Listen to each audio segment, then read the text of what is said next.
Welcome to the Hollywood Outsider, an award-winning weekly entertainment podcast. In this episode, we'll be discussing what makes for the perfect anti-hero, as well as who are the best of them. Then at the end, now that everyone's had time to see it in theaters or on Peacock, we're going to debate how exactly Halloween ends.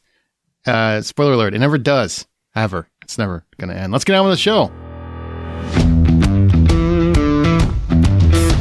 My name's Aaron Peterson. Joining me today, my fellow host, John Davenport.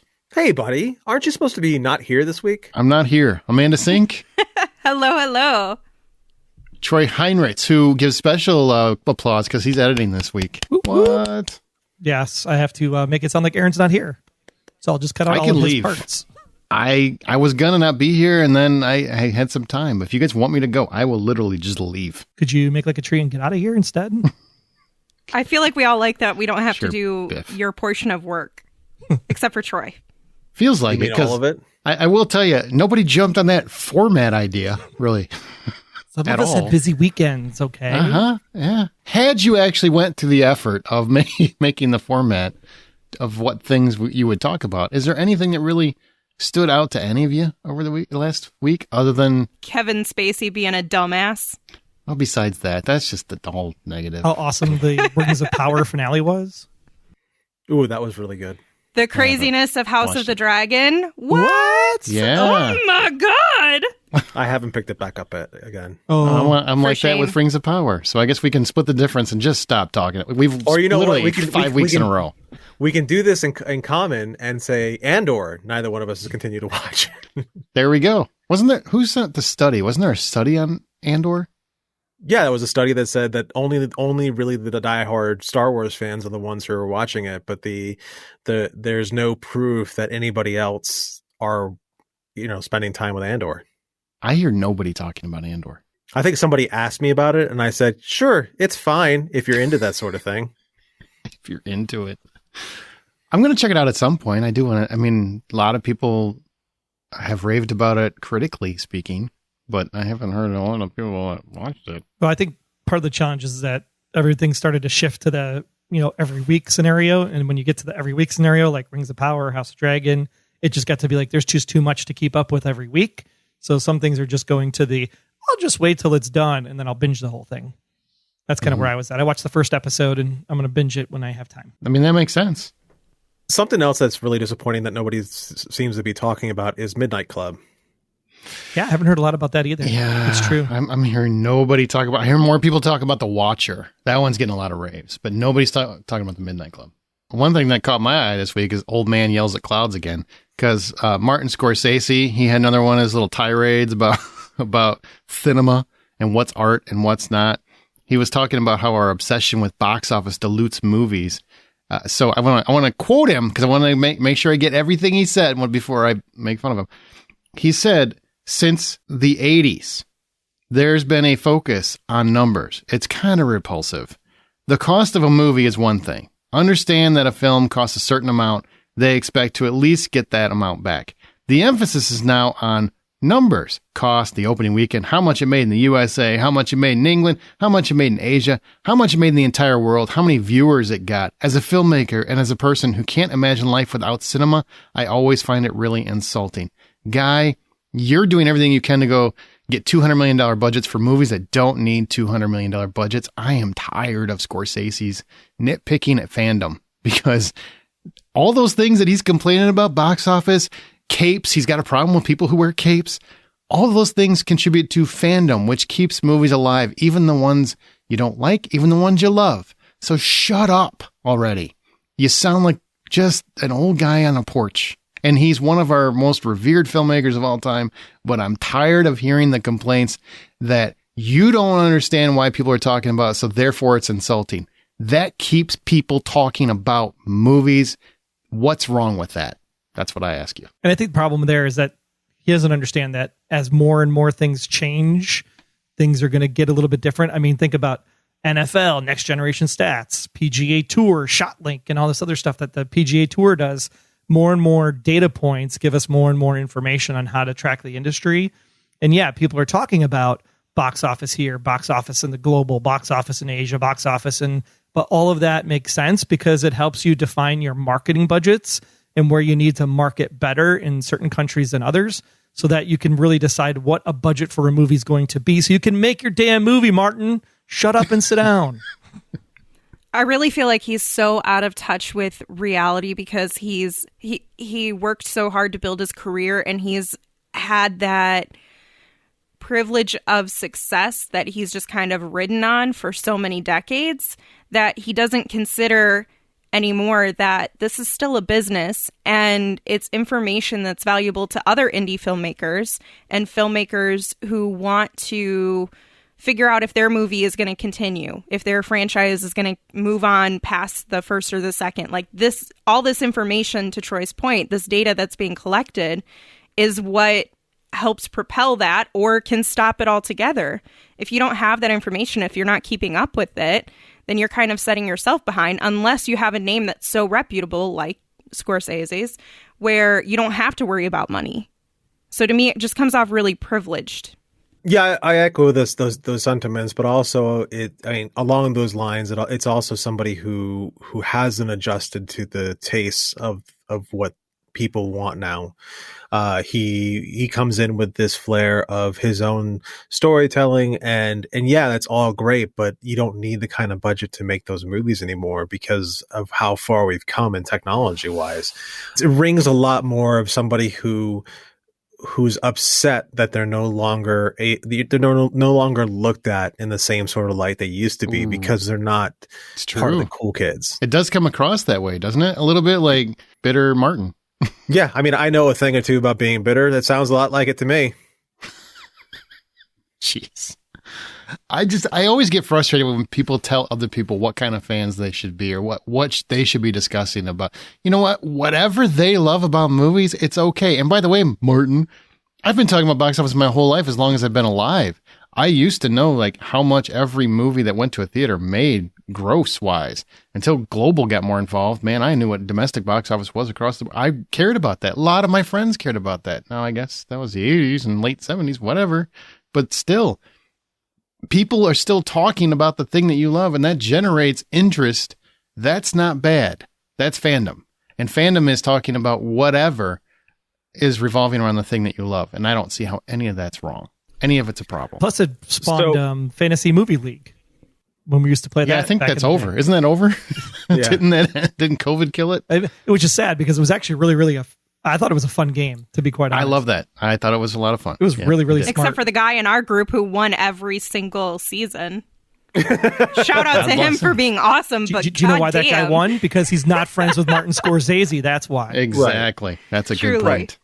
To play devil's advocate for about 5 seconds on this, the one thing that I am concerned about is that there is sort of like a idiocracy effect going on when it comes to everything in the world. Everything.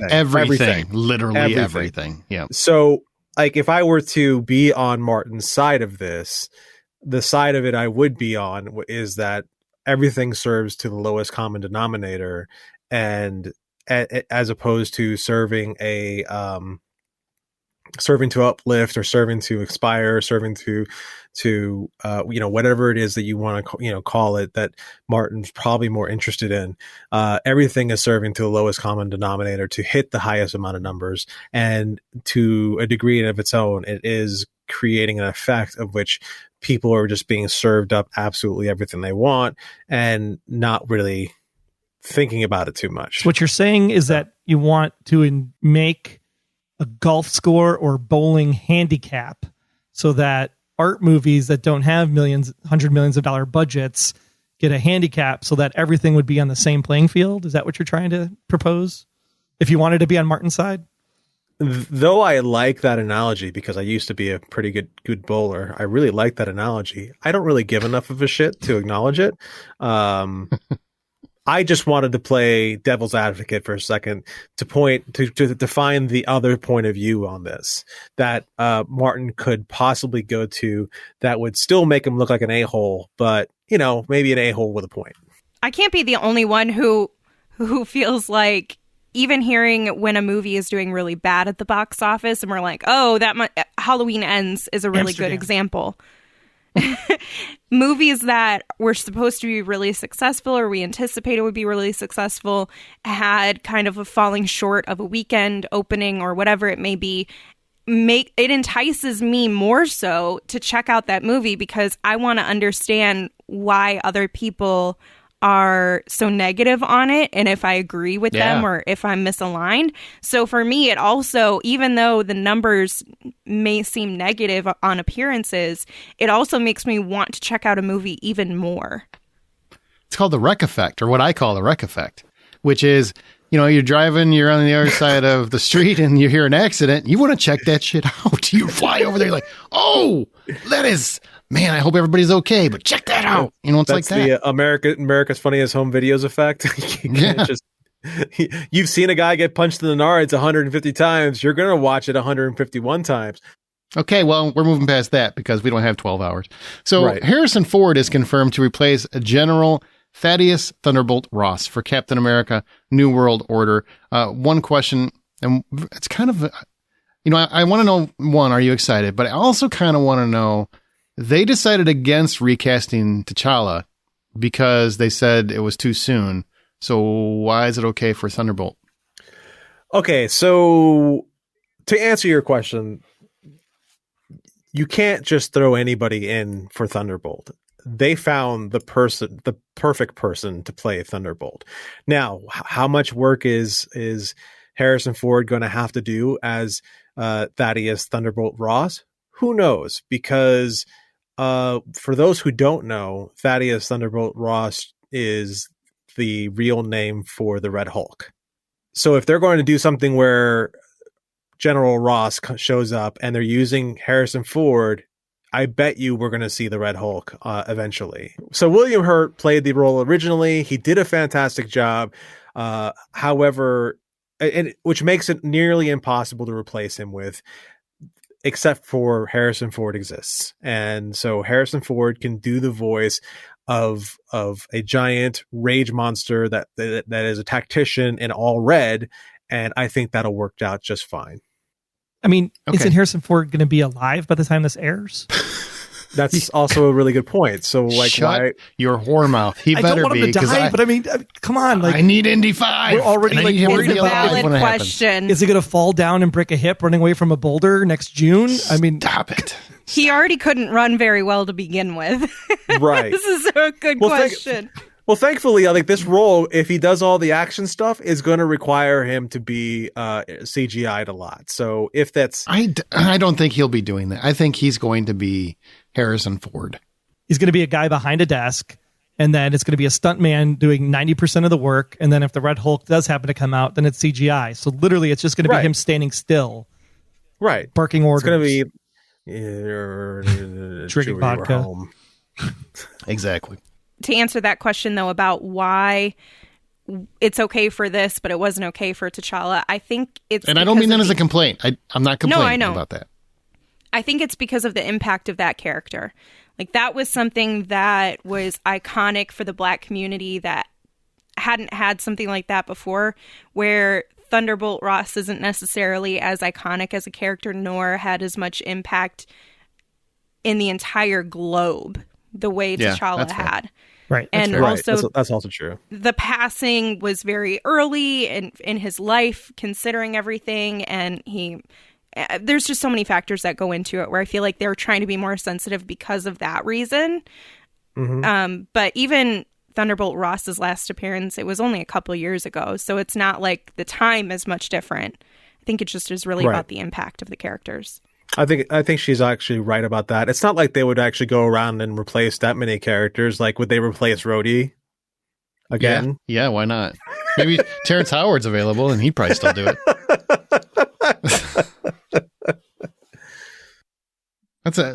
I think that pretty much answers it, man. That's a very good point.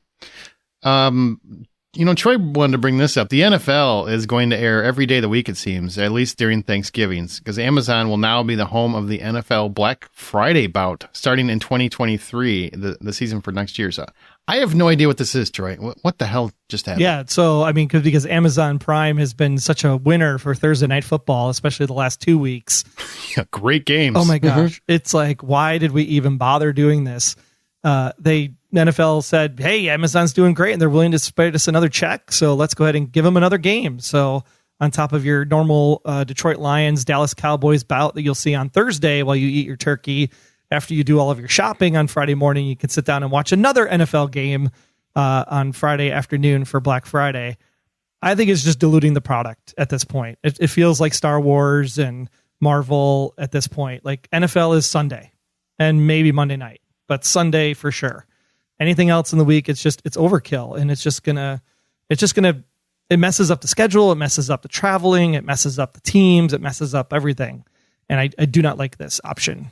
I'll be honest. Everything that Amazon has done with football has, not been good. I mean, they can't control the games. I personally have a very strong stance. I never watch Thursday night games. I love the NFL. I won't watch a Thursday night game because I can't tell you how rarely they have a good one.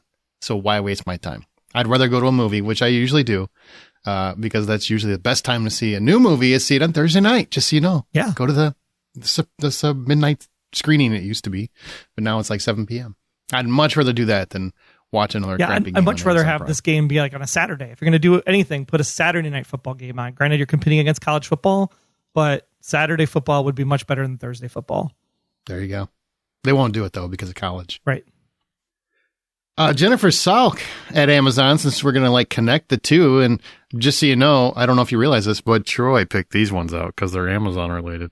But says that Rings of Power that is now finished with season 1, and God, he wants to talk about this show so bad, was the one show to rule them all and lift up other properties on the service, such as The Boys and Wheel of Time.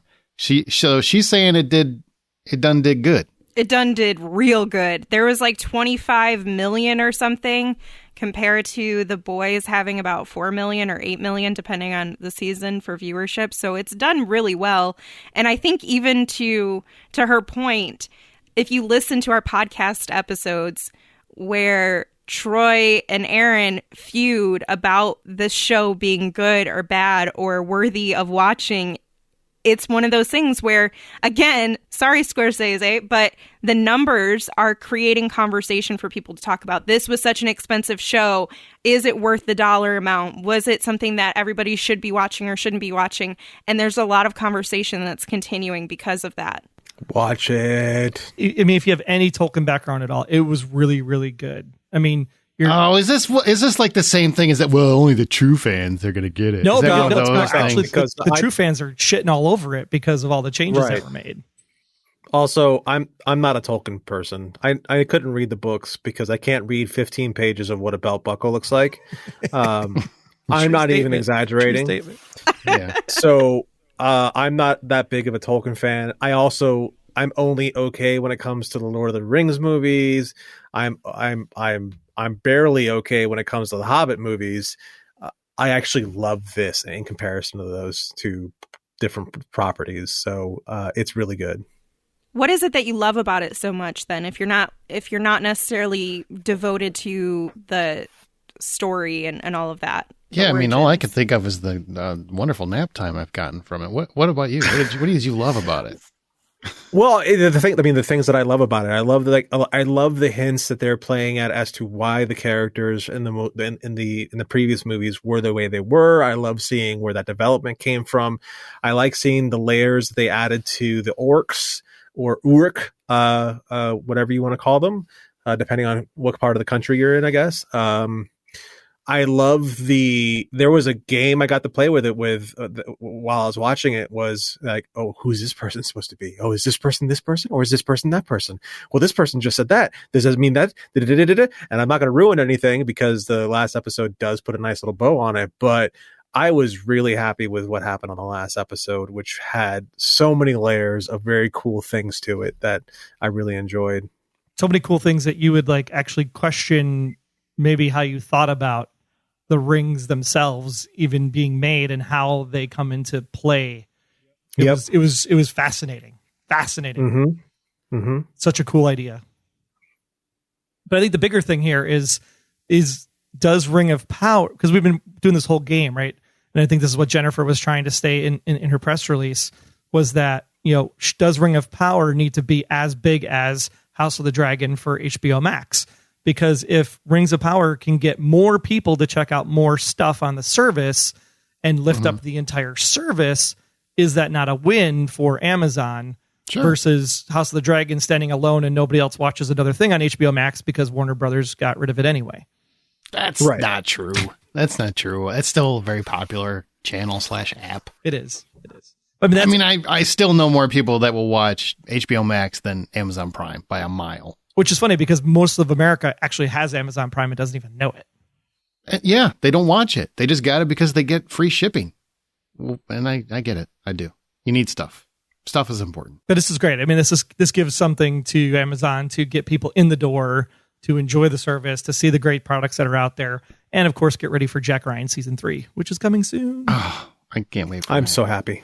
That and Jack Reacher. Just bring all the Jacks. Now just find a way to get Jack Bauer involved, and I think I'm sold. Ooh. It'll be a jack off then. Shit. Okay. Remember, you can always find more information at thehollywoodoutsiders.com. Join our Facebook group or on Twitter at BuyPopcorn. Share your thoughts on this episode, or you can leave a voicemail, 818-814-6246. Our email is feedback at thehollywoodoutsiders.com. A voicemail? What year are we living in? If they want to leave Nobody's one, going to leave us a voicemail? they might. They do on Hitchcock. When I do Presenting Hitchcock, people leave voicemails all the time. That's because it's something from 1950s. Ooh. It's probably the people who are at the end of their lives. They're used to voicemails. They don't know how to text. Stop. Oh, you Send know, us messages on TikTok. But it is funny Speaking- that we've gone 500 episodes and now Aaron mentions the phone number. I've mentioned it before. It's just been a while. So it's been a while. Speaking of, Don't call me. I We'll have call no, you. I have no transition for this whatsoever, but I do want to mention Bryan Cranston, who's one of my favorite actors ever. Annette Bening and Rainn Wilson, starring Jerry and Marge, Go Large. It's inspired by a true story. A retiree named Jerry Selby discovers a mathematical loophole to win the lottery. He and his wife, Marge, use their winnings to revive their small hometown. But when a selfish college student cheats the system, Jerry must find a way to make the game fair for all. You can buy or rent Jerry and Marge, Go Large, on digital right now. It's directed by David Frankel, and it's rated PG-13. And I have to tell you, with that cast, Bryan Cranston, Annette Bening, and Rainn Wilson, there's no way I'm not going to watch Jerry and Marge, Go Large, because the title alone is fantastic, and I love those actors. And you can also get a chance to win a digital copy of this if you send us an email to contests@thehollywoodoutsiders.com. Don't leave a voicemail. Contests@thehollywoodoutsiders.com with a subject line, Let's Go Large, and your name, and we will be entered into a drawing to win one of 5 digital copies of Jerry and Marge, Go Large. I'm just excited because we can finally get the origin story of Large Marge in Pee-wee's Big Adventure. Oh my God. I'm not editing this week, so I have no control. Do not blame me for anything Troy has said. Do not hold me accountable. For any recent film or TV recommendations not previously discussed? Anyone? I did start Handmaid season 5 finally, and Juna's messed up. Messed up. That is all. Because she wasn't before? Oh, no. She's like way messed up this season. Okay, so I'm going to move on to Vengeance. BJ Novak, who was on The Office. You guys know The Office? You know BJ Novak? Yep. He wrote and directed a movie called Vengeance, which is about a writer from the New Yorker who is, for some reason, a girl he had a one-night stand with that is from Texas. Her family feels like her and him had a thing going on. So they reach out to him to let him know that she died. And he feels obligated to come back to Abilene, Texas, and, look into her death. They think that there might be something more to it. They're saying that, yeah, there was an opioid death, and the family's saying, no way, she was murdered. So it's very much a look into the world of Texans and a New Yorker, a fish out of water, trying to kind of find out what kind of people they are, what their story is. It's very much about developing a story for a podcast, so that obviously connects. It's very quirky, it's very funny. It is a little bit of a mystery, but really it's about the characters. It's about him realizing that there's more to life than the life that he's been living in New York, the things that the fakeness in his life, how everyone says 100% when they really don't mean 100%, things like that. It's really an interesting movie. He's also the star. Issa Rae is in it. Ashton Kutcher's in it. Boyd Holbrook's in it. It's a really good film. I really recommend people check it out. I mean, $10 is the full price of admission. I would give that one like $7.50. I really enjoyed Vengeance. It's on digital platforms right now. I just remembered something that I wanted to talk about real quick. It's a movie called Significant Other. Oh, yeah. So my dear friend Aaron, not related to this Aaron, told me, hey. It was totally this Aaron. Hey, for some reason, I think you'll really like this. And I looked at, what it was, and I had seen the trailer for it, and I'm like, okay, great. This is a couple goes in the woods, boyfriend loses his mind, kills the girl, whatever. Not a big deal. But Aaron's like, no, I think you need to watch this. And he doesn't normally get like that unless I really need to sit down and watch it, because this stars Micah Monroe, and I love Micah Monroe. She does some really great stuff, with the exception of It Follows, which she was really great in. Just the movie was kind of caca.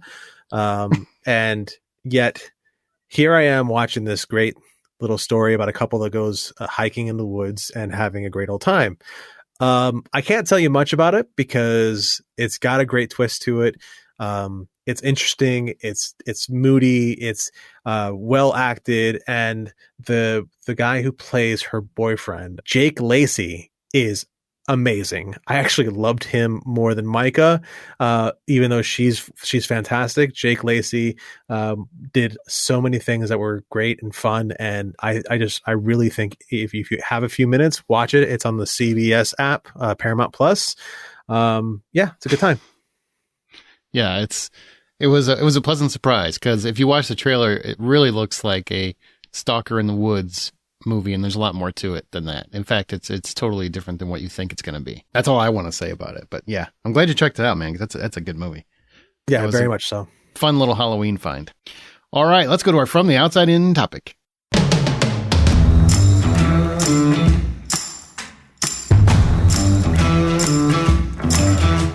Antiheroes. We've got Black Adam. I don't know if you heard this, but The Rock has told you this about 1 billion times. Black Adam's here. He's going to change the hierarchy of DC Universe. It's going to make the world a better place, whatever, blah, blah, blah, blah, blah. But when it comes to anti-heroes, there's a big disparaging view of them in many respects, because what some people love about anti-heroes, other people hate about anti-heroes. Sometimes anti-heroes don't have much of a moral code. Sometimes they do. So what makes a perfect anti-hero? Troy, when you look at anti-heroes, and you've got them all across all kinds of genres, what do you consider to be a perfect anti-hero? I think it's someone that truly means well. It's almost like they could be a villain, but because they end up saving the day or doing something good, it truly makes them into the hero monocle versus the villain side of the coin. But you really have to be able to look at them and say, wow, man or woman, like what you did was really messed up. Like it was just beyond repair, like what you were doing and how you approach a situation. But at the end of the day, I kind of get it. And because I kind of get it, I kind of like you, but I don't want to like you. So it's like this it makes you internally struggle with yourself on whether or not you're going to believe the character and either root for the character or not root for the character. And if you can do that through the entire course of the movie and in the end go, man, that was really great. Like I totally am behind that character, then it's done its job well. But you have to be questioning it like up to the last minute to say like, am I really going to buy into this person or not? Oh, so you want to debate until really the end, and you go, okay, that's who that guy is or woman is. Yeah. Can they overcome their own demons and their own struggles in order to do the right thing at the end of the day? See, I don't need them to do the right thing, and I don't need to question if I'm on their side or not through the whole thing. They could literally be doing the most awful things, but if I can say, I get it, if it's a revenge film and something, which is one of my favorite like subgenres, if I can stand behind it and be like, yeah, I understand, then you're great in my book, especially if it's fun to watch. If you're trying to do something for the betterment of the majority, I think a lot of people could consider most of the superheroes that they like, or a lot of them, to fall into that category. Deadpool is a perfect example. We love watching him, but he does some really messed up things. But he's generally doing it for mostly good reasons we can actually accept. You know, for the Well, most on that part. same token, when you phrase, I'm just gonna, because you brought that up. Would you say like John Wick is somebody you can get behind? Because when you think about Yep. it, he has basically murdered hundreds over a puppy that he knew for 5 minutes. First of all, it started from this small thing, but they decided they knew that it was going to cut him emotionally and deeply. They were doing something so intentional to hurt him and mess up his life. And honestly, there's no justification for murdering a puppy. Like I'm not going to find I'm not going to find any reasons to get behind you for murdering a puppy. You could have murdered him and maybe I'd get behind you for murdering him. But when you murder the puppy, there's no reason. What if he pees on your pillow while you're on it? Then that's really unfortunate. And maybe the puppy sleeps outside if you're going to be really mean to it or something. Fair enough. But all right, good.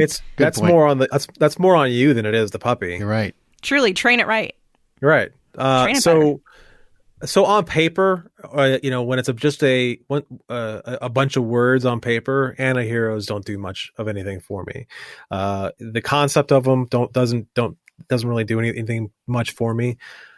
But when you put the right person behind that antihero, the right actor, when that actor brings that character to life, it's always the actor that I see and gets me to buy into it more. Because if I were to sit there and just read a book about that character or read some, the words on paper, I would never make the kind of connection that I would as the actor behind the character puts into it. So if that actor can convey to me that character is actually somebody that I want to care about, then that's a lot of it.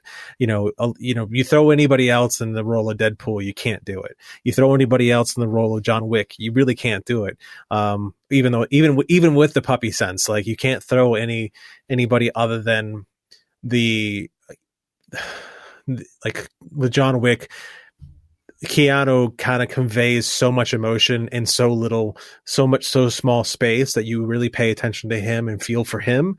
And you really can't see anybody else taking on that role and giving you the same sort of feeling that he does. So that's what to me, the anti-hero is more about the person who portrays them than it is the actual character themselves. So for me, they have to have a moral code of some sort. I know a lot of people refer to Riddick as this anti-hero. I don't think Riddick is an anti-hero. I think he's just a villain. He has no code except self-preservation, and sometimes people's lives get saved because they were in the way. It's never anything. There's no moral code there except selfishness. While Snake Plissken, which is very much who Riddick is modeled after, I mean, it's almost a carbon copy. Snake Plissken is self-serving, but ultimately does what's right when the time calls for it. That's the difference between a hero or between a villain and an anti-hero. An anti-hero is never a hero because by definition, a hero always does the right thing. There has to be a level of, I don't care, but they also have to have some kind of moral code. There has to be some moral fortitude. There has to be some line that not necessarily that they won't cross, but they are very, very aware and cognizant that exists. A character like a Riddick doesn't know that line exists because they don't care. Pliskin knows, and he won't step over certain lines. Like, I have no doubt Riddick would take a baby and throw it off a cliff if it meant Riddick's going to live. Pliskin never would. That's the difference in my mind, between those two characters. So moral code's number one. An ability to do what others will not do because their code's too rigid. So that's a real big difference between an anti-hero and a hero, is a hero has a hard stop. Captain America, even when he was going against the Accords, he still had a hard stop of things he won't do. I will not do that. That is wrong, period. An anti-hero will, I think it's doable. I think we can do that. I think it's okay if we murder 12 people, if it's for the greater good. It's basically every Chuck Norris character of all time. They will go that extra distance if it's for the greater good. It's almost every Clint Eastwood character of all time. I mean, there's a lot of actors who spend their whole careers playing anti-heroes for good reason, because they're the people that we wish we had in our world, even though we really don't want them. We don't want vigilantes and all that stuff. But on the same token, there are so many injustices and wrongs. Speak for yourself, first of all.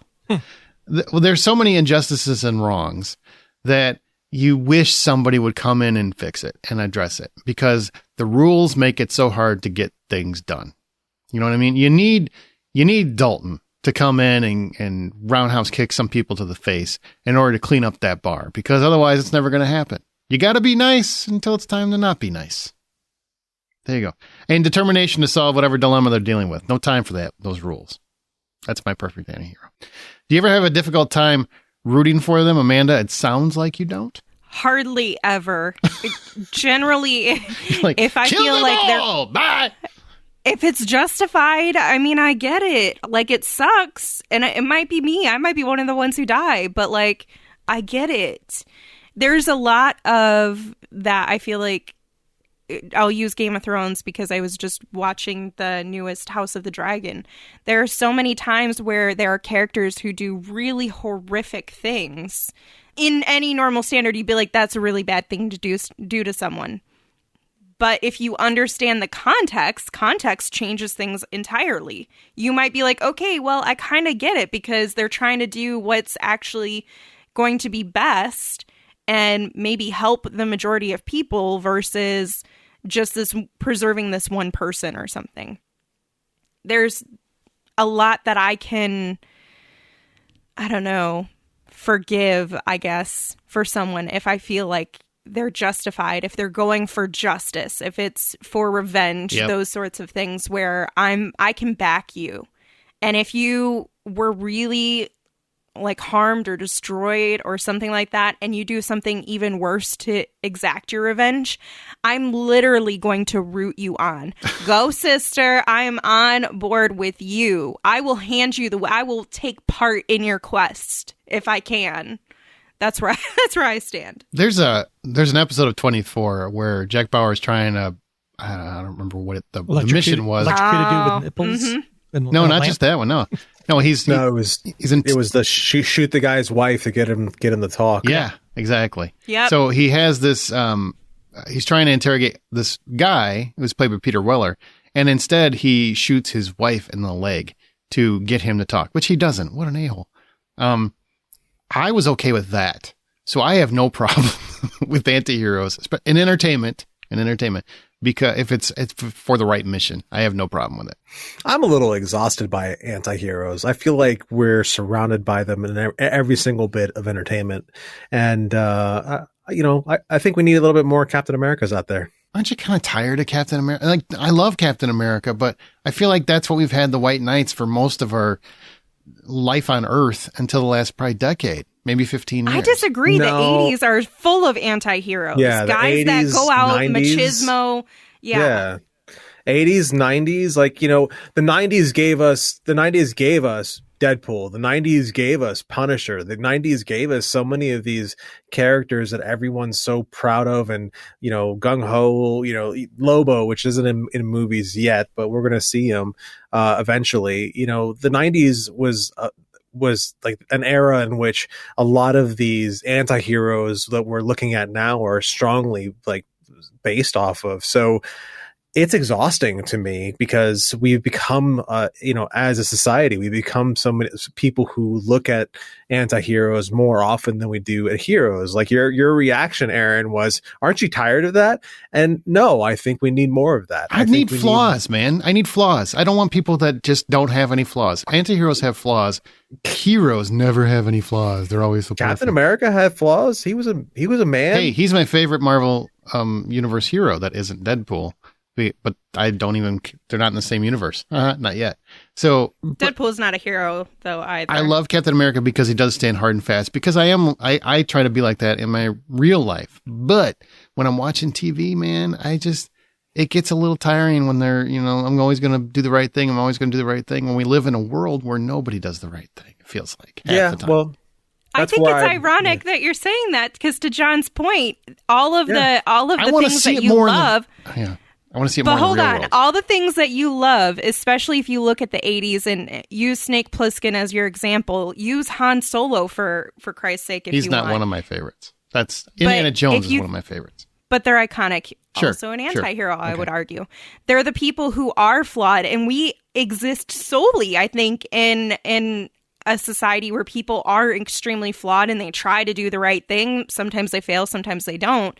And having actual heroes, people who have life flaws and things like that, but just have such a strong moral compass, that's even more rare. We don't get that in our reality, and we sure as hell don't get that very often in our movies. Yeah, because you're trying to think about society today, and like much like Aaron, like I want to do the right thing, and I live from a pretty good moral code perspective, but at some point the right thing is the wrong thing, and that's when revolution happens, and revolution has to happen in order for change to take place sometimes.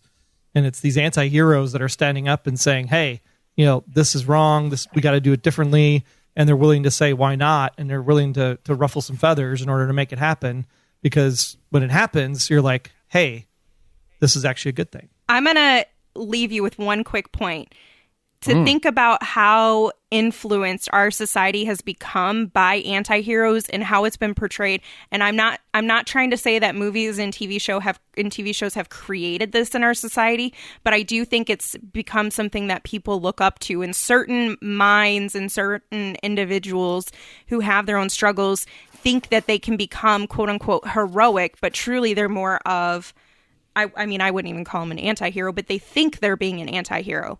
And I'll leave you with Kyle Rittenhouse as an example. That's someone who went to a situation armed and ready to, what he thought, do something heroic, ended up murdering people. And that, I mean, feel however you want about what happened, that is still someone who felt that they were essentially being an anti-hero.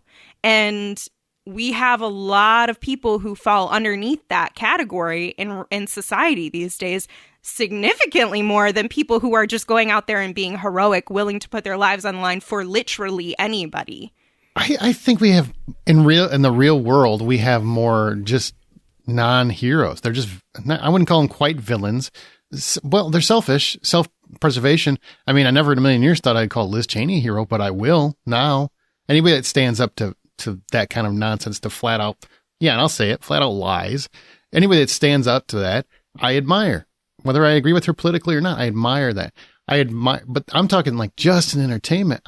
Maybe I like them more. I like them more in entertainment. I wish we had better people that are heroes in the real world, because I guess when you see anti-heroes in movie and TV, at least they're standing up for the right thing. They're funner. I feel like in the real world, they're always standing up for the wrong thing. The people that think they're rebels are standing up for things that aren't good or decent or honorable. It's really just self-preservation, selfish motives. It's never really for the betterment of others. Right. That's why, like, going back to Amanda saying with Kyle, I mean, that is exactly what Aaron's talking about. That's not anti-hero. That is just, I'm going to do it because I want to get my 15 minutes of fame.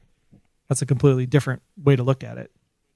Well, I'm not going to, all I'm going to do is look at some of the iconography that is being borrowed. Look at you using big words, John. That's hot. Yeah. Look at you go. Look at some of the iconography that's being borrowed from media. Track down who's using the Punisher skull for whatever it is they're using it for. Oh yeah. Track down, even Deadpool's to some degree. Track down who's using Deadpool for their logos and that sort of thing. And you start to realize that maybe we are pushing some things a little too far, and we do need to be prouder of our heroes than we have been. That's a good point. Maybe I come from a generation and I lived a life where I very much was Bender. So maybe that's just what I see as, I feel like for my generation, a lot of the people that would, I guess, be called anti-heroes were standing up for what was right. And we live currently in a world where there's way too many people only standing up for their own self-interests. Right. It really has very little to do with what. And I'm really sorry that I turned this conversation into what it is. No, because there's definitely a don't apologize at all. It's a matter of it's not like have and have nots or right and wrong, but there is just something that's morally correct. And the fact that we have people doing immoral things, and the things that are morally correct don't get the light of day, or don't get the people to stand up for the things that are morally correct. And I'm not talking, right-wing moral. I'm just talking about human life, decency things, right? People need food. People need jobs. People need education. People need healthcare. There's just moral things that need to happen. And if there's an anti-hero that can stand up and fight against the system in order to make that change happen, like those are the people that should be celebrated, as long as they do it in a civil, nonviolent way. But see, that's something that we could idealize, but isn't going to play well in film. So we go to anti-heroes. We go to the ones where they can break rules, but we can still side with them. And like, they're a little bit edgy, they're rebellious, but they're fun. And what they do is fun. They make it fun. They make it appealing to be that rule breaker, even if it's in pursuit of justice. It doesn't matter what the reasoning is, as long as you make it look cool and you make it look fun. And that is exactly how every anti-hero is portrayed. That's true, but I do think people would celebrate more heroes. I guess you're right. There probably aren't as many straight up heroes as there used to be. Is that fair? I guess fair. You probably have a good assessment there, John.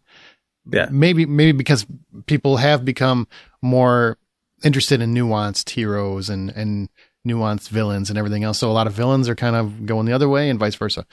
But then you've got, Top Gun, Maverick, massive hit. People loved it. It made $1 bazillion at the box office. And I have a hard time, even though he is a little bit of a rule stretcher, I wouldn't call Maverick an anti-hero. I think he's a straight up golden boy hero of a bygone era in a way. So do you feel like that movie success means that people do want more of what you're talking about, John? Like they want more of that and less of the angsty, flawed anti-heroes? God, I hope so. I mean, Top Gun had a lot of things that are going in its direction. You do have a lot of nostalgia behind it. You do have the fact that it's a perfect story for this time in our lives. The other thing it's going for it is that you do have a hero who is on every single level a flawed person. So he's somebody who wants to who feels like he belongs in the cockpit of a plane, who feels like he needs to be on the front line of every single battle, and who is trying to do the very best he can to be the very best pilot to be able to do all those things. Yeah, he is all those things, and like he does the best he can to do right. So God, I really hope that eventually we start seeing more heroes like that because my heroes growing up were Optimus Prime, Luke Skywalker, and I always felt like the power of your promise is more important than anything else. And like, I know that in my adult life that I've lived that rule and, on every single level, my promise is that I'll treat everyone the way I want to be treated. And I will, if I do make a specific promise to you, it gets held to the exact letter of that promise. And I wish more people would do that. See, I kind of feel like Maverick isn't a hero. I feel like he does fall more into anti-hero because he's willing to take risks that could end other people's lives in the sorts of training he did. It was so dangerous that they were like, literally only this guy can do it. But he's like, no, I'm going to teach you guys how to do it. And if you decide not to do it, you're pansies. You're going to do it because you can. I don't think he said I don't think the movie went like that at all. I don't. I think that's a very dark way to look at that movie. Yeah. But it's he takes a lot of dangerous risks. He believed. He had the elite, Manda. He believed in them. Sure. Yeah. But he's not Ted Lasso. Ted Lasso is someone who is just pure, like Captain America, but still has he never human laid down. flaws. He never laid down in front of Maverick's plane. You know what I'm saying? But what I think is funny is that I've heard nothing but amazing things about Ted Lasso, and everyone's always said that I need to watch that show. I still haven't refuse, watched it? and I'm not going to do it. No, John, you have to. Amanda, finish your thought. If there's anybody that needs I to will watch literally Ted Lasso, pay you. it's John. Yeah. The other thing that I think makes anti-hero properties so prominent in our society is people, especially nowadays, we're so overwhelmed and consumed by the negative news and the bad things that are happening in society that we're looking for a source that can fix all of those wrongs. And we don't want to live in the pure goodness of a heroic state because it's too easy and it doesn't feel like it's reality. That feels that feels too far-fetched for us. And so to live in an anti-hero world or in these properties, you have a flawed society where things are being resolved, but it feels real. It feels like we can connect and put ourselves into that situation, and we're actually hopeful that somebody will come in and fix these damn problems. And that's where I think we're so consumed in, versus like, we don't want to be completely happy. We don't want the Brady Bunch. So who are your favorites? Who are your favorites? Your favorite anti-heroes? That's the topic we were talking about. Who are your favorite anti-heroes? Troy. I'm going to say Ellie from The Last of Us, which granted is a video game, but it is coming to HBO next year, and I'm super excited. But Ellie is a classic anti-hero, especially when you get into the second game. Well, thanks for the spoiler. Really, really, really interesting arc for her. Cable, Deadpool 2, really love that he's just doing what he needs to do to fight for what he believes in for his kid, and I think that's just a real classic one there. How can you not go with Billy Butcher from The Boys?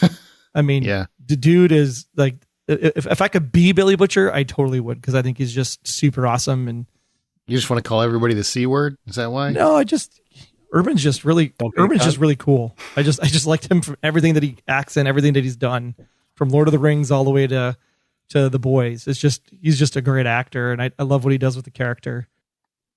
Is he really an anti-hero, or is he more of a villain that just He's a villain. He is a straight up villain, but I think he's trying to do what's right for the world, so kind of an anti-hero. Well, and he's doing what's right for his like, I can see the argument. Missing wife and missing kid. Take revenge on Scoops for what they did to his wife. Yeah. But he ultimately has done what's right for others. So he has done good too, as well. So I think that qualifies as anti-hero. Yep. Yeah, he doesn't give a shit about others, though. That's He's not just true. doing it for revenge. That's not true. He cares about Hugh. Yeah. Huey? Yeah, he cares about him. Yep. He messed Huey up, so whatever. Go ahead. We agree to Sorry, disagree. Troy. Yeah, he prevented that little tiny Ant-Man from running around after the first episode of season 3. That's all that matters to me. That's funny. That's funny.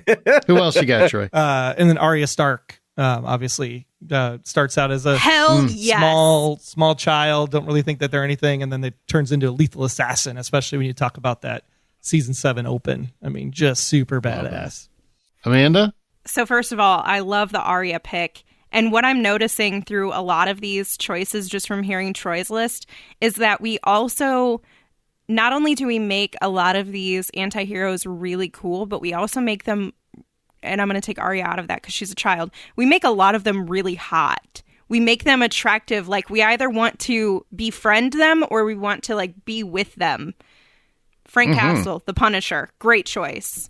He's an example of that. And the thing I was looking at when I was looking at my list here, Amanda, too, now that you mentioned that, I had June from The Handmaid's Tale as well. All of these people on my list are having to do with family. Yeah, that's a good point, too. Family. Family. Also, I have to mention Professor Snape, because he is one of the most underrated, I feel like, but incredible anti-heroes to have existed, because everyone thought he was a villain from the beginning, but he really did turn out to be a good guy, just trying to do the right thing, and had to make sacrifices along the way. Spike and Angel from Buffy. I can't not mention them. I'll take Angel over I'll Spike. I'll give you Angel. Spike's still a douche. Yeah.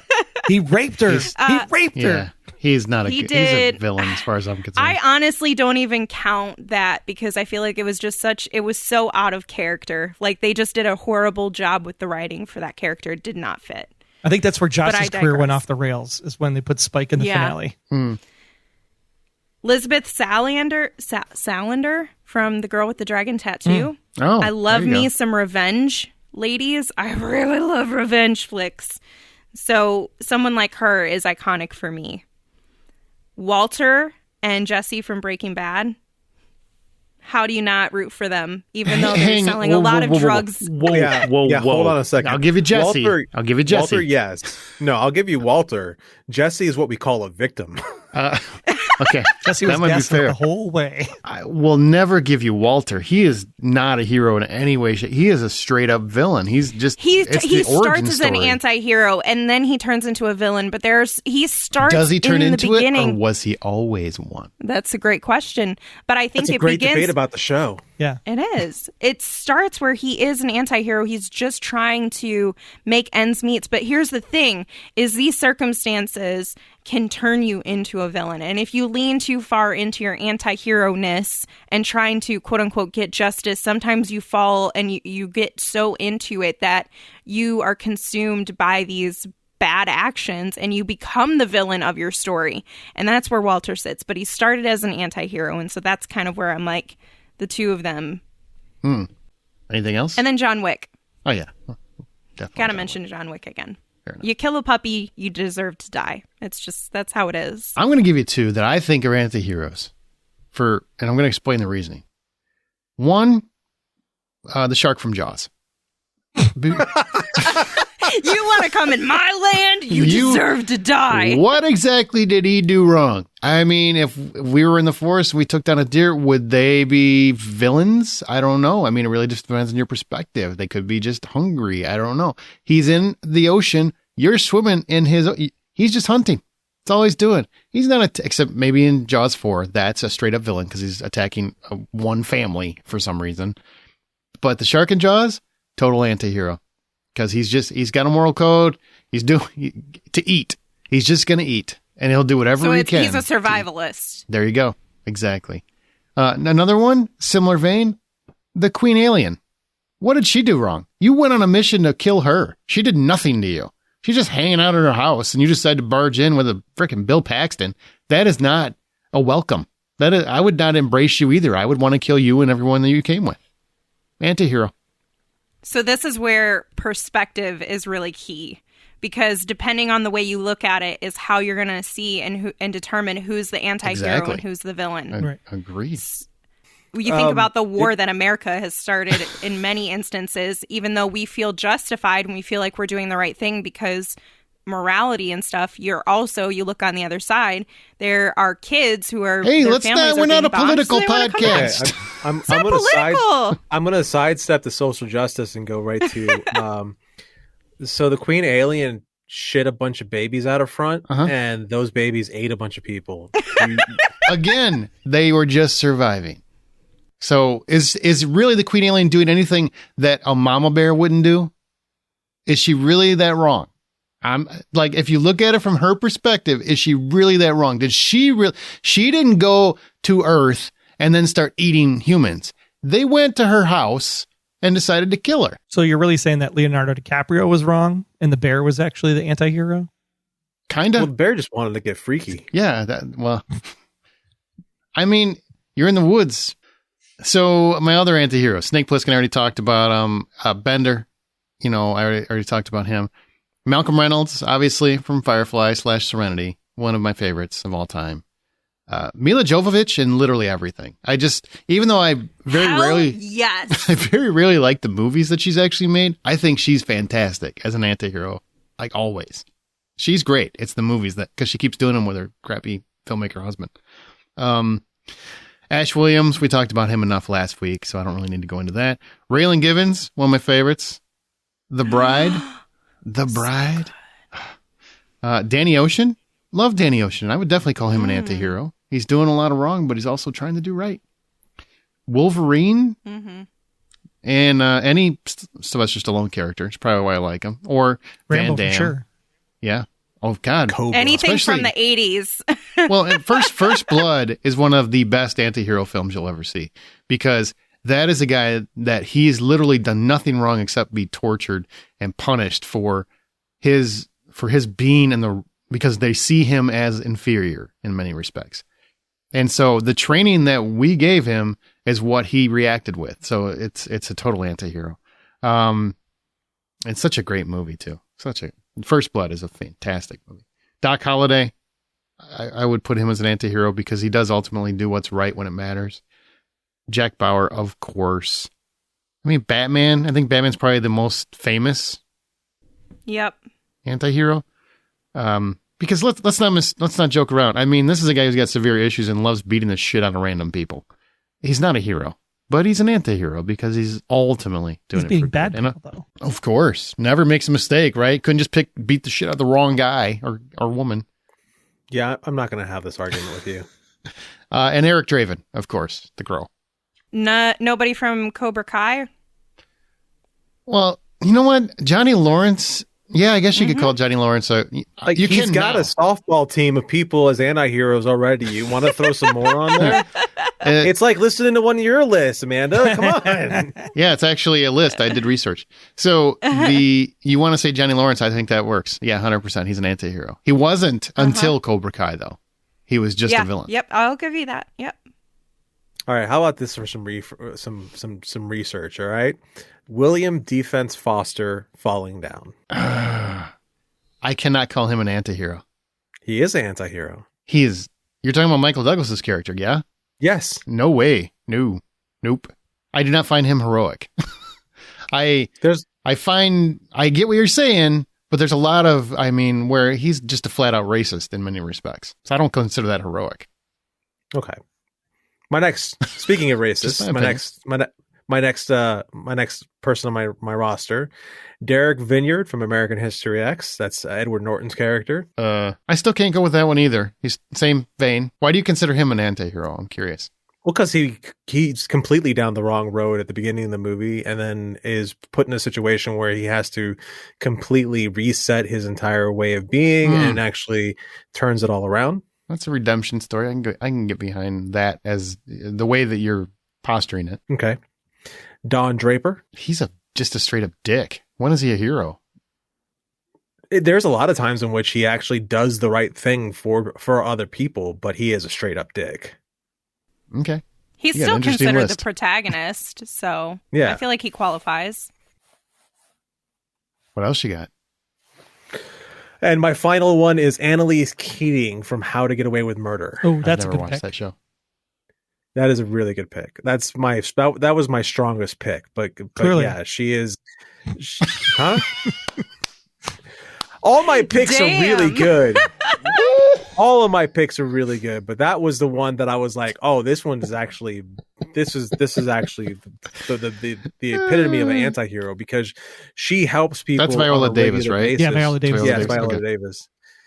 She helps people on a regular basis for ultimately selfish reasons, including the people she's tutoring and trying to help with the law firm. Yep. But right. they're all getting it on with each other. Let's get it on. Yeah, that was pretty hot. All right. Did you actually finish that series, John? Did you watch the whole thing? Yeah, I did. I didn't watch the last season, but did it end good? It ended very strongly. Actually, the ending made me cry. So it was really I'll good. Go back. Well, he wasn't the show. He was peeling an onion when he watched it. That's what I understood. So some listener comments for the best anti-heroes that they could think of. Jennifer Miller, 3 that come to mind are Mad Max, Han Solo, and Snake Plissken. Mad Max is a good one. They all have a big heart, but huge walls built around them. I thought it said Walla Walla. Sorry. So they seem like rogue, selfish people, but when everything's on the line, they do what's right. That's a good example. That's a good pick. Nate Bruce, Dominic Toretto. Now him, I would definitely call an anti-hero. Family. Scott Clark's got a really good one. Porter from Payback. He was a likable anti-hero. Even though he was often a doofus, he was relatable, yet a badass when he needed to be. And the movie's trailer said it was fun rooting for the bad guy. Yeah, I think that's definitely an anti-hero. It's a good one. I like that movie a lot.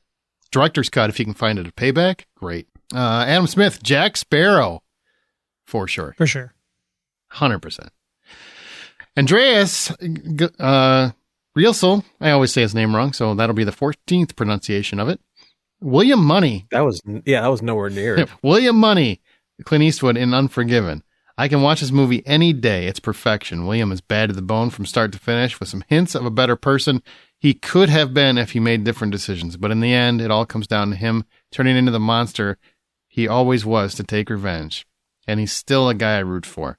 I definitely agree he is an anti-hero in Unforgiven. I think it's Clint Eastwood's best role.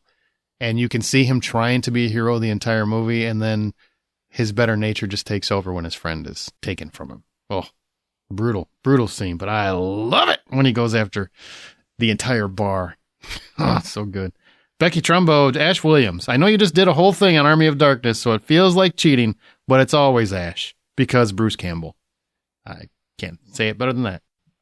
Share your thoughts on this episode or anything else in our Facebook group or on Twitter at Buy Popcorn, and our site is thehollywoodoutsider.com. You can email us, feedback at thehollywoodoutsider.com. And don't forget, we have a Bandit giveaway from a couple episodes ago. We have Jerry and Marge Go Large, and we had another one from last week as well. So check those out, contests at thehollywoodoutsider.com if you want a chance to win a digital copy of one of those 3 films. You can also find John's artwork on Insta and Twitter at rjohndraws, Amanda on Veronica's Marshmallows and Smirk and at Sink Into This, Troy at Troy Heinrichs, as well as The Blacklist Exposed and Beyond Westworld, and me, I'm presenting Hitchcock, those other things with Troy and at Aaron Smirks. Now, we're going to talk about Halloween Ends here when these guys go because they haven't seen it. But first we got what would have happened. This is where we talk about a scenario and discuss what would have happened. Like, say, if Thor had control of the Infinity Gauntlet, and then the other hosts offered their theory on what really would have happened after that. So because Black Adam is back in the sights, and of course, The Rock is talking about Superman left and right, we're going to kind of run back to Batman versus Superman real quick and how it divided audiences. And you see that the Black Adam movie is trying to repair some of that divisiveness. Okay, we'll see what happens with that. But first, let's discuss what would have happened had Batman and Superman truly gotten in a legit fight.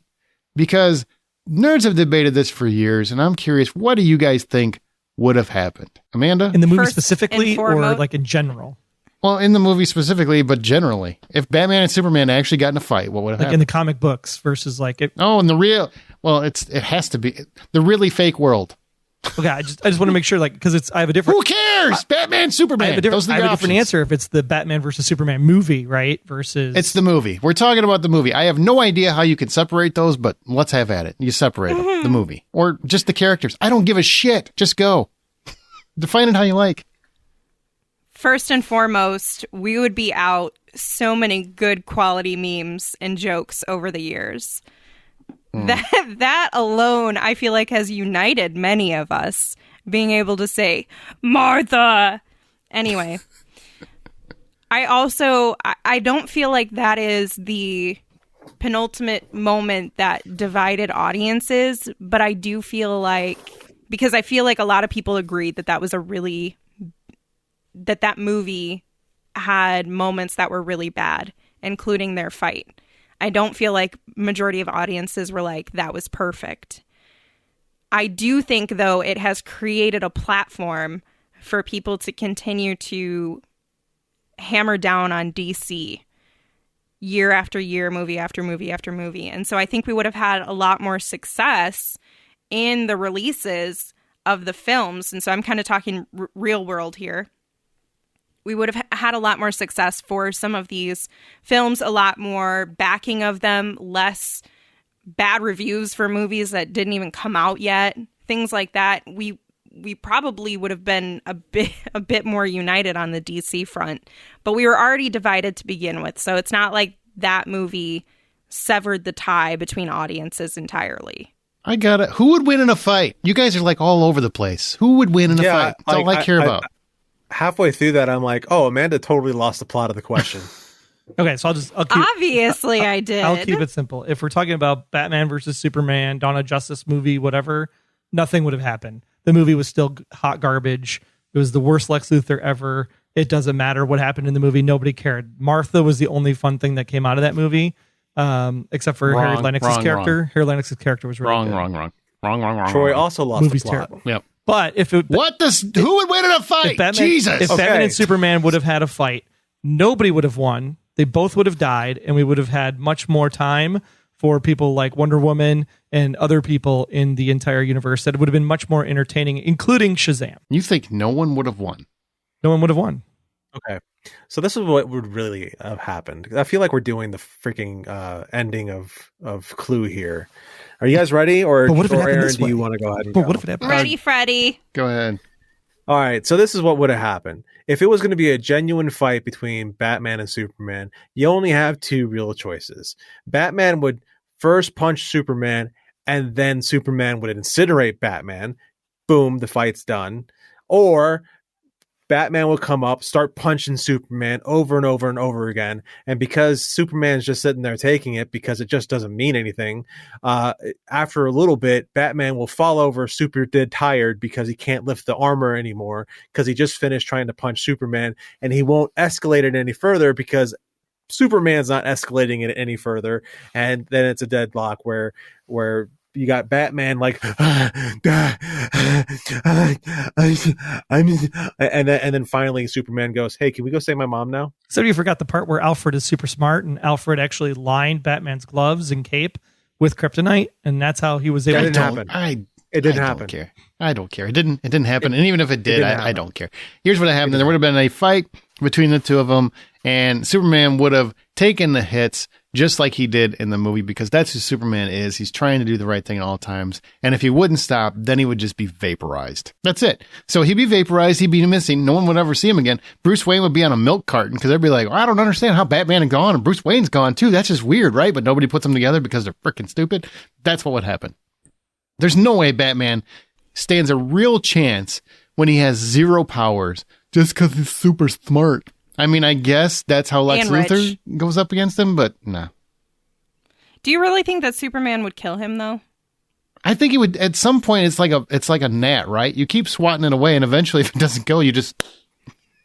See, I don't think Superman would kill him. I think he would get him to the point where he has to reluctantly give up or he's going to die, but I don't feel like Superman would give in to murdering him. Maybe he'd just leave.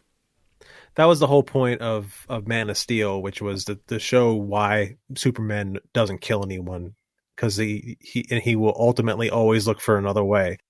And then Commissioner Gordon's going to go home and sleep with his Martha. Shit.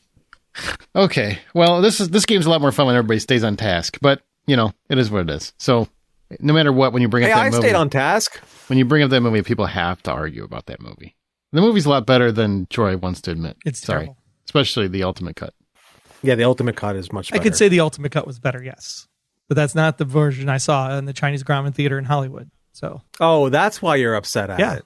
Both movies I saw in the Chinese Grauman Theater were terrible. So I'm never going to the Chinese Grauman Theater ever again. That's why you're mad at it. Okay, that makes all the sense in the world now.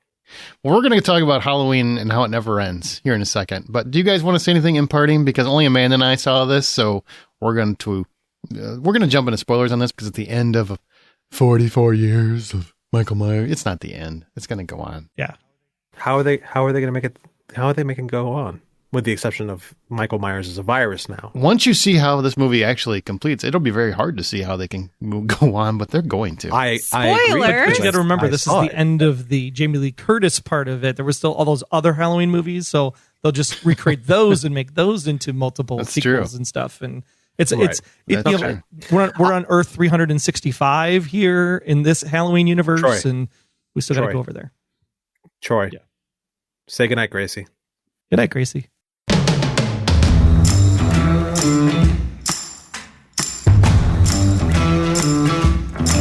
All right, Amanda, let's talk about Halloween Ends. Well, let me tell you a little bit about what Halloween Ends is about. It takes place 2 time leaps after the events of Halloween and Halloween Kills. First, we open 1 year after the 2018 Michael Myers attacks with the knowledge that Michael Myers has officially disappeared. Corey, played by Rowan Campbell, is a nerdy babysitter charged with the care of an absolute douchebag of a kid. And then tragedy ensues. These events leave many in Haddonfield to cast suspicious eyes for Corey's way. Once again, drama. We then jump ahead to the timeline of the current film in 2022, so 3 more years. So we're 4 years from Halloween Kills. Laurie Strode, Jamie Lee Curtis again, and her granddaughter Allison, played by Andy Matachik, have effectively moved on for the Myers attack and the loss of Laurie's daughter Karen. Again, one of the dumbest deaths in all of Halloween. Allison has devoted herself to nursing others, while Laurie has turned her sights to writing a book detailing the effects of trauma on herself and the residents of her beloved Haddonfield. And once again, nobody moves. We just stay here forever. Laurie also enjoys a rather flirtatious relationship with Frank, Will Patton. Both Laurie and Allison have apparently put Michael Myers firmly in their rearview mirror. So Laurie notices Corey, same guy from the prologue, being bullied by some locals in a parking lot, and decides to help him find acceptance through her granddaughter. After introducing Allison and Corey, elements that we're not going to talk about just yet occur, and once again the town of Haddonfield finds themselves under the threat of the return of Michael Myers on Halloween night. So here's one thing that we agreed on, right?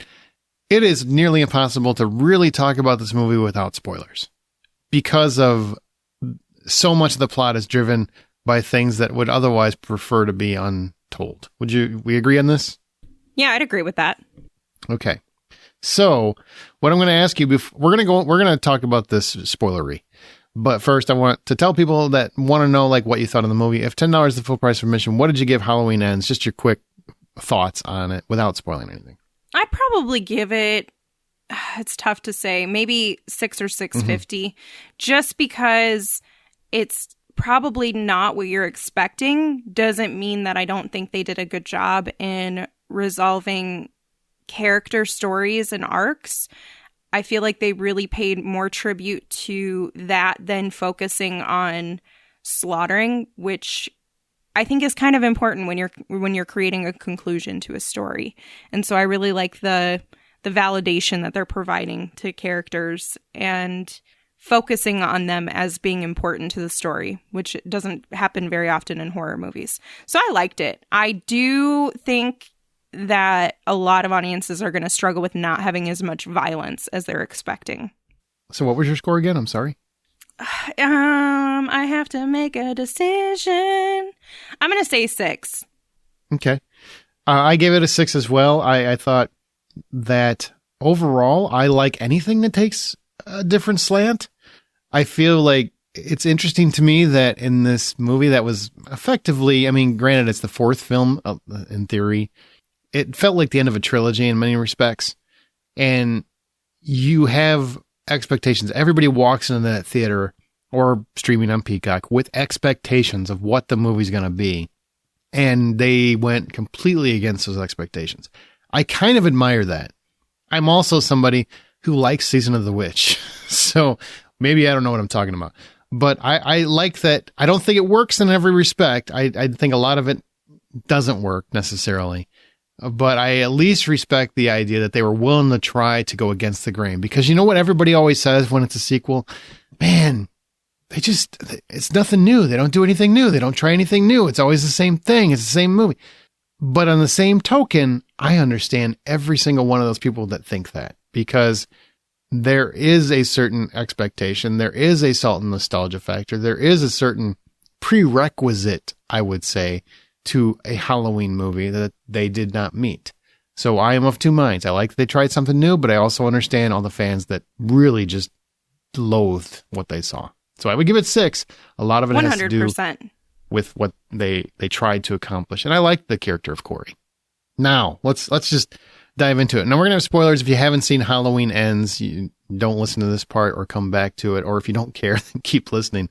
But I kind of want to break it down. What did you think ultimately of choosing the story this way? Where I admire that they went survivors over victims. And what I mean by that is they're telling more of the story about the people that survived trauma than just another hash and slash like Halloween Kills was. So most audiences, I feel like, come to see slasher films because it's fun, right? A lot of it is about the different creative and unique ways to kill characters, and you're not as much there for the story. Do you know how many scary movies or horror movies that we just completely bypass how stupid the story is and we have fun with it just because it's fun? A lot of them. Mm-hmm. This, like you said, really goes against the grain and is trying to create a resolution for the characters, and it's trying to tie the story all together and make something that's cohesive, that has some sort of finality to it and has some sort of respect paid to the victims of Haddonfield. And that I can really appreciate. I feel like there's a lot of value in that. And again, I mean, just because it's not what you're expecting doesn't make it a bad movie. I enjoyed it. I enjoyed that part of it. I thought it was ballsy. I really thought it was ballsy because everybody. It is. It really is. I mean, you got people that had full expectations of what this movie should have been, and instead you drop this new character of Corey, who, man, how do I say that? So you've got a character that's new to the entire franchise. It's supposed to be basically a 4-film franchise because they ignore everything that wasn't the first movie for these 3 films, and you bring him in the last movie. Why the hell wouldn't this be part of all 3 movies? That's really where it should have been, but instead you decide to really have the gravitas to say, you know what, we're not going to give you the movie you want. We're going to give you the movie we want. Okay, but can you connect it to the movie we want a little bit? Instead of having like things that go, this is my dislike to some of this idea. And I like Corey. I love the opening. I think the opening's fantastic. When that little kid dies, I was like, Jesus Christ. It was insane. Ballsy. It happened quick and it was unexpected. The thing I really liked about that, and I'm sure we're going to talk more about this, and I'm sorry to interrupt you, but the thing I really liked about that is they left it to your imagination of exactly what happened. You don't see that you have a conclusion that you feel very strongly that it is the door that knocks this kid off because it's so abrupt, but he could have pushed the kid too. And I never thought that. But they don't show it. No, they don't. But I didn't think it. I mean, I've considered, they're not showing it. That could have been something that they revealed later on, that he's a darker character than you thought. And when you reflect on the movie and you see how evil he kind of is, was that something that was in him the whole time? And maybe he did do it. I don't really think so. But I like that they left that tiny little bit of mystery. Whether you know it's not the truth or not, I like that they left something for you to imagine for that moment. Yeah, I could see that. But I never, in my mind, he never meant to hurt that kid. It just was a fluke. And now we get to see that he had darkness underneath him the whole time. There's just certain aspects to it. While I like the idea of Corey, and I love the idea of exploring another character that I think for a large portion of the time, most people thought was going to be the next Michael Myers, right? I assume that's what you thought. That's what I thought when I saw it. That he was going to take over the mantle, per se? That we were kind of setting it up, that we could kill one and then we got another one ready to go for the next series of films or something. Yeah, I mean, it was certainly plausible. And sure, we'll definitely talk more about the impact of Michael Myers and hang on, let me finish my thought. Okay. Yeah. So the thing that I was trying to get to that I didn't like about that aspect is you have him, with the odds of him also being with Allison and Laurie and finding his way to the drain where Michael Myers lives, and Michael Myers lets him go. That's where you start getting into bad writing. Yeah, the convenience factor is ridiculous here. And this is coming from a guy who loves horror movies, and I love ridiculous connections. That one was way too far-fetched. The fact Michael Myers lets him go was ridiculous. It's not something Michael Myers would ever do. I get that they alluded to he sensed his evil and whatnot, but in the same token, I just can't buy that. Now and then you get him wearing the mask and you get kills. So you get a big portion of the movie where the Michael Myers that is doing the killing isn't actually Michael Myers. It's just this character. That was wild to me that they did that. Just wild. It's wild. It's bold, but it raises the question, what makes Michael Myers Michael Myers? Is it the ruthlessness of the person who has held the mask for apparently 900 years because dude looks old as fuck? Excuse my language. Or is it just something that can shift from person to person? Is it something that can change? Is it just evil? Does Michael Myers just represent evil? Or do we attach Michael Myers to a particular person? And I like that we have that question. Why do you like that so much?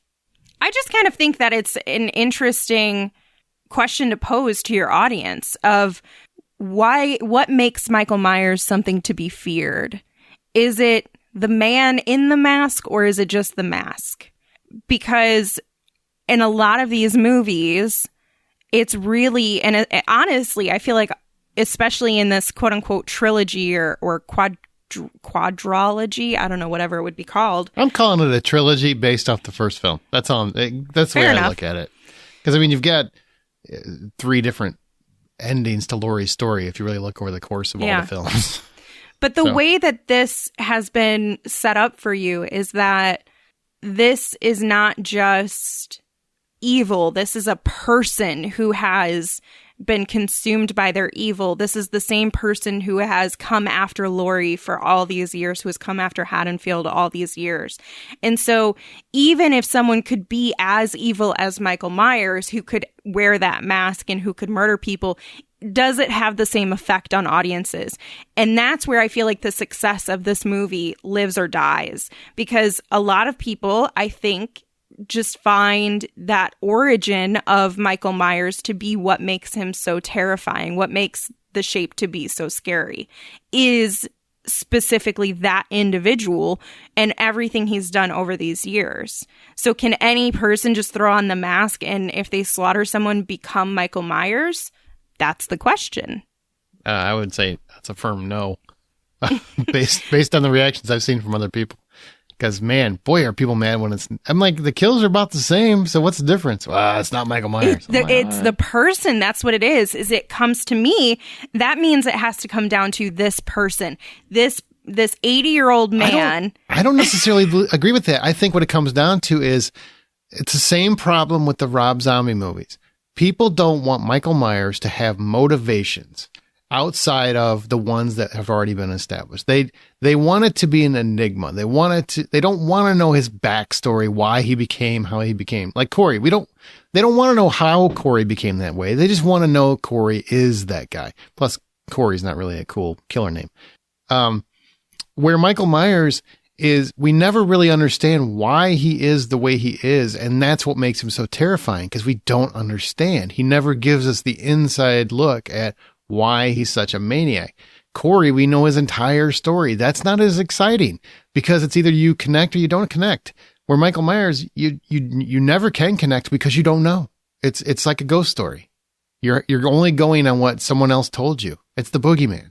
That's I feel why like he's you're so terrifying. still on my point, though. My point is just Maybe. I don't think it's, once you know the person behind the mask and you know their story, that's when it stops working. If we don't know their backstory, like if someone just walking down the street picked up the mask, put it on and started killing people, that would be terrifying because you don't know what that story is. But audiences would still be mad. So if we hadn't got that initial introduction about Corey, we didn't have his background and his origin story, if you will, and he still put on the mask and pretended to be Michael, and this whole time we thought it was Michael, but he did stuff a little bit differently.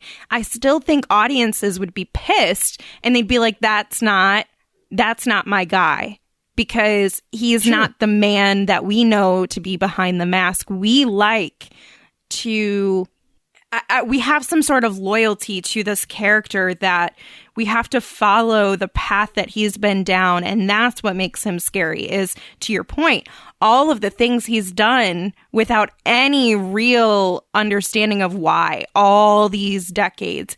That's what makes him a terrifying individual. That's what makes him scary. It's not that it's the mask, and it's not that it's murder. It's the callousness behind it. It's the mystery behind it, like you said, the enigma. And so for people who are watching this movie who have a lot of disdain for Halloween Ends, I personally think a lot of it comes down to, you're not who I consider to be Michael Myers. I want to see Michael Myers killing people. I don't want this other guy who's pretending to be the Shape killing people. He's not as fun because I don't care as much about him. It's true. And you know what's sad is this has already been proven. But it's been proven in Friday the 13th when New Blood came out. Nobody wanted to watch, even though the kills were exactly the frickin' same as any other Jason Voorhees kill. They wanted Jason Voorhees. They didn't want the guy pretending to be Jason Voorhees. There is something about that. They want the frickin' same killer. Yeah, they want to, for 1,000 movies, whatever the number is, they just want to keep seeing the same guy. They wanted the showdown between him and Laurie, which is amazing because they've already had it 2 other times. The thing that also makes me laugh so much about, and I'll be honest, even I have the desire to see the same actor portraying this character. The funny part is, this character is so old now that we're still like, no, let me see the old man fight and somehow supersede the strength of anybody else he's ever come in contact with. And again, there's another enigma, but we want to see that guy who's like struggling to keep his bladder contained for 5 minutes. Did you like that? Well, because I mean, they make a case for that, especially in this movie. They make a case that he's just an old guy. He's just a guy. Like a lot of, white people are so terrified of him is in their heads because he's really at the end of the day, he's broken, he's bruised, he's beaten, he's been shot, he's been beat to shit, whatever in this movie. So he's still recovering from his wounds 4 years ago. And that's what they're trying to say. Like he's not the same Michael Myers. He can't fight like he used to be. On the same token, that'd be great if it wasn't for the previous movies that all illustrated how goddamn impervious to actual injury he was. I mean, I just feel like I get you're trying to say that, but you're pulling it out of your ass because the guy just got the shit beat out of him by the entire town of Haddonfield at the end of the Halloween Kills and then got up and beat the ever-loving and killed all of them. So it just doesn't, yeah, the math ain't mathin'. The math ain't mathin'. Yeah, if he was this decrepit old man, how has he survived all of these other things? How has he fought back to the degree he has? And there's something in us, I think, innately where we, as people, don't see. I mean, it's the truth. When you get older, generally you get pretty frail and you're disoriented and you don't have the same memory and you're not as strong as you once were and your bones are more frail or whatever. But this guy apparently, except until this movie, has managed to bypass any scope of natural humanity. And he's like, no, I can survive anything except old age. Old age is the only foe I have. And the only person that holds any threat against me is Corey, this guy, who apparently, once again, as we all know, once you take your glasses off, you become a superhero. Jesus Christ. That's funny. God. The Peter Parker effect. Yeah, I guess, like the villain version. So what'd you think about Laurie and Allison's arc? I do love that Jamie Lee Curtis, she really got a lot to do here because she was tragically underutilized in Halloween Kills, which was a crime against humanity, in my opinion. Because next to Michael Myers, she's the best thing. Yeah, she's the queen. She is the queen. The Scream Queen. The only Scream Queen as far as I'm concerned. Yeah, I love that she got as much screen time as she did. I love that Allison got as much screen time as she did. I don't mind that they had a, almost falling out, that they had a feud. But what I really don't like about this movie, and I'm pretty sure you feel similarly, is how easy and quickly it was for Allison to become completely entranced with Corey for reasons I don't quite understand, aside from their connection, their bonding over trauma. How she was able to just push aside her family so easily. She had forgiven, she had accepted that this was not her grandma's fault until this man came in the picture, and it took her mere days. And I just really don't like the portrayal that puts on her as a young woman who has always been such a strong character and who has that she would just fall to the whims of this man so easily and could be so taken from him within, a couple of days that she's willing to get rid of her grandma. She's willing to leave everything behind without her grandma, and that she's willing to just become this not great person because of this guy entering her life. And don't get me wrong, I know that she wasn't men going to can hurt have anyone. She wasn't going to hurt anyone. I don't think she's going to hurt her but grandma. But she also accepted this evil that was inside of him. She knew it. She to the saw extent. it. She didn't know the extent of it, but she saw the evilness, and she knew that this was't good. And it only took a couple of days.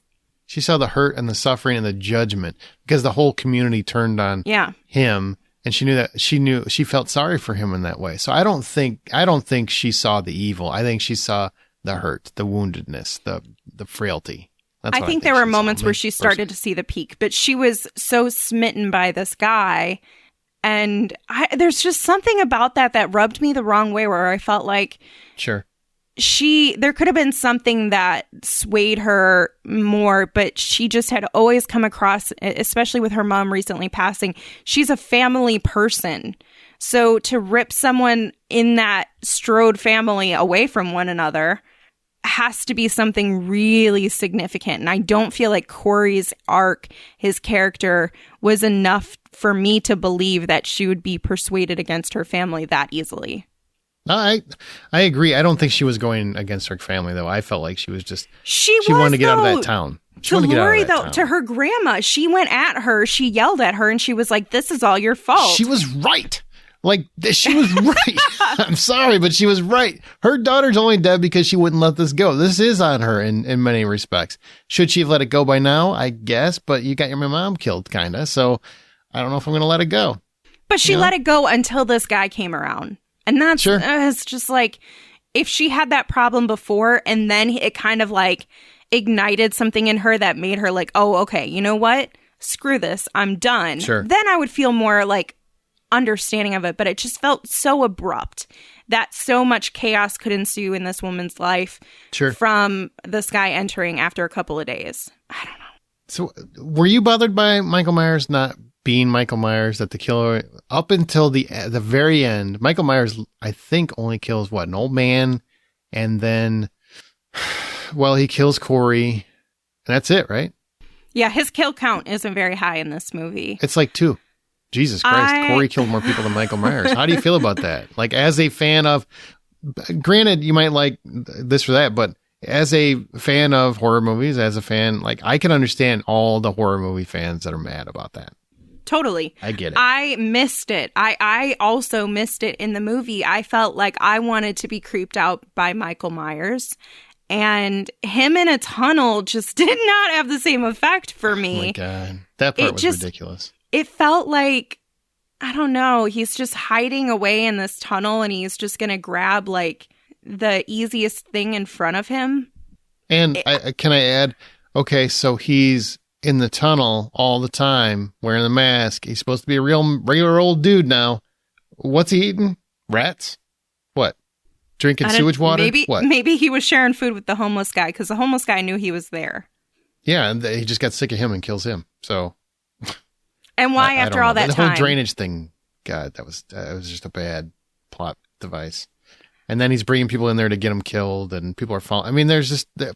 As much as I enjoyed them taking some chances, there was also some really bad avenues along the way. You know and let's be honest, it's a Halloween movie. What are people coming for? They're coming to see Michael Myers kill people, stalk them, scare them.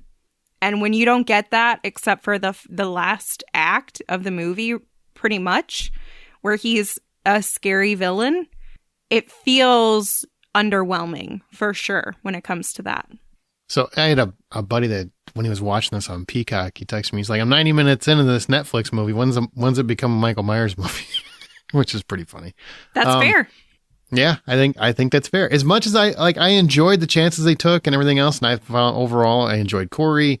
I had obviously some issues with it, but I enjoyed the movie overall. But I understand everybody that hates it as well, which is funny because usually I'm like, I don't understand how you could hate it. I totally get how people could hate this movie. You had expectations, and I think they were deserved. They were earned expectations. You kind of promised them there was going to be this huge showdown.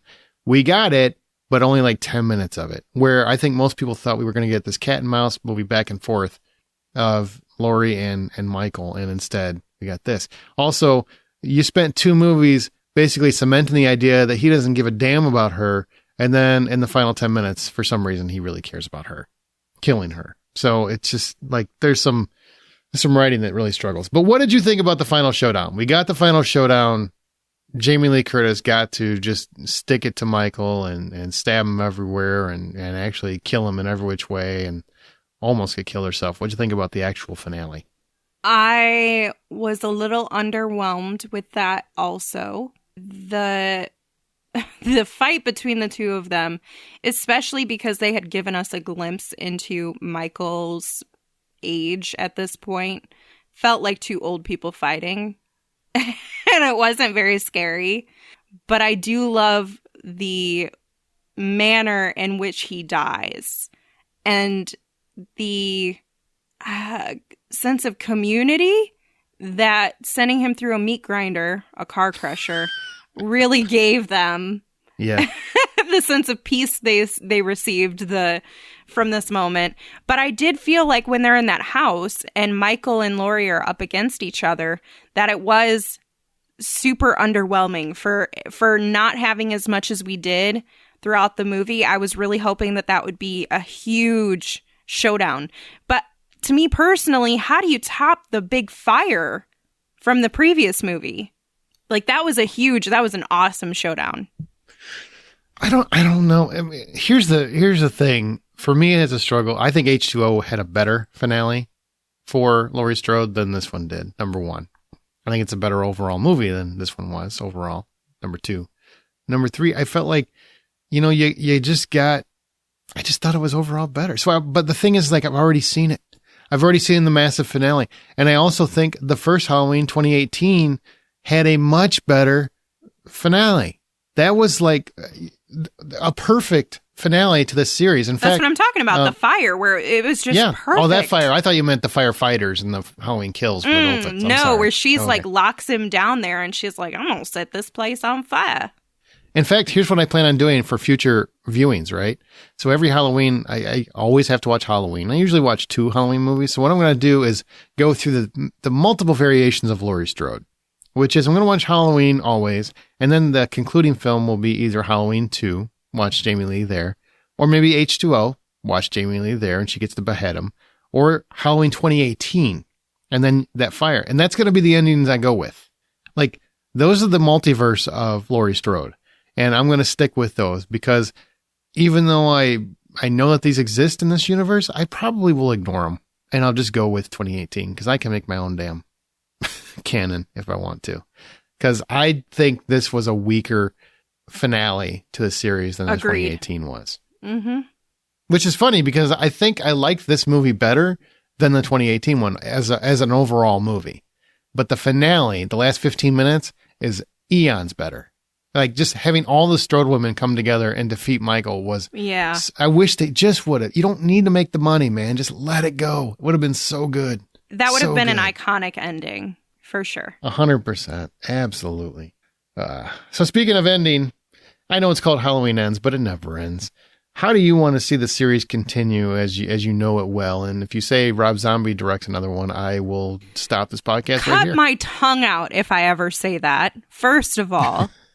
Most importantly, but also I would love to see them create either new stories or just kind of continue off of the 13 different threads that they have in the franchise and create something that's different, something unique. I'm also okay with taking some time away from the series because we've had so much of it. I also, though, I don't know if I could enjoy a Halloween movie as much without knowing that Jamie Lee Curtis would not be part of it. I can. I've always liked Halloween movies. 4, and I thought 4 is a great Halloween movie, very underappreciated. I think what you could do pretty easily is kind of similar to what they did with Halloween 6, I think, which is right after Halloween, maybe it's 7. It's Resurrection, maybe that's the one I'm thinking of. Where it's right after H2O and they brought Jamie Lee Curtis back and said, you killed the wrong guy. I mean, you could theoretically do that wasn't actually Michael Myers. It was just some maniac who found the mask or something like that. You could do that. Or you just do another, multiverse version where Laurie Strode doesn't exist. We pretend none of this happened and we just have Michael Myers back. I think whatever you do, it has to be Michael Myers, though. I think this movie proves it. It does indeed. It. Yeah. Okay. Well, that's going to do it for this episode, man. Anything you want to say on Halloween, all of this? Or I want to say thank you, Jamie Lee Curtis, because you keep coming back and you keep delivering. And she's fantastic in every interview. She's just somebody that deserves to be heard and celebrated. And, all these people talk about all these different scream queens. There is only one in my book. And I mean that. It's Jamie Lee Curtis. Well, how do I top that? Concur. End of podcast. That's what I like to hear. That's what I like to hear. All right. Be safe out there, kids. Remember to not take your candy to anybody but the x-ray machine. Do they still do that? Is this still a thing? Do they x-ray the candy? Or you just eat it No, I don't now? think so. You just hope just take that the your chances, drugs you kids. get in the candy is good. Yeah, and share them. Sharing is caring. All right. Take care.